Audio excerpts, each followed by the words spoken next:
সবাইকে নিউজ 24 চ্যানেলের পক্ষ থেকে স্বাগত। সাবস্ক্রাইব করে আমাদের সাথে থাকুন। ভারত মহাসাগরে ক্রমশ নিজেদের উপস্থিতি বাড়াচ্ছে চীন। শুক্রবার ভারতের মিলিটারি অফিসারদের সাথে বৈঠকে এমনটাই বললেন মার্কিন Pacific Fleet commander admiral Scott Swift. মার্কিন সেনা অফিসার জানান, ভারত মহাসাগরে চীনের উপস্থিতি নিয়ে অনেক প্রশ্ন তৈরি হয়েছে।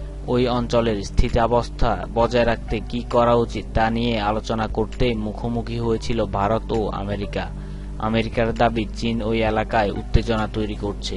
চীন ওয়ান বেল্ট ওয়ান রোড প্রজেক্টের নামে কি করতে চাইছে তা নিয়ে প্রশ্ন তুলেছে আমেরিকা।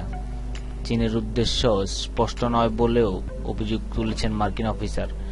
চলতি বছরের শুরুতে মার্কিন প্যাসিফিক কমান্ডের প্রধান অ্যাডমিরাল হ্যারি হ্যারিস বলেন, ভারত চুক্তিতে সই করলে ভারত মহাসাগরে যৌথভাবে চীনা সাবমেরিনের উপর নজরদারি চালাবে ভারত ও আমেরিকা। শিগগিরই মালাবার এক্সারসাইজে অংশ নেবে দুই দেশ, সে বিষয়েও কথা বলেন সুইফট।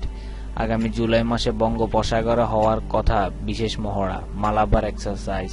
এই বছর অস্ট্রেলিয়া এই মহড়ায় যোগ দিতে চাওয়ায় বিশেষ গুরুত্ব পেয়েছে মালাবার এক্সারসাইজ। সুইফট জানান, এবারের মহড়ায় থাকবে ASW।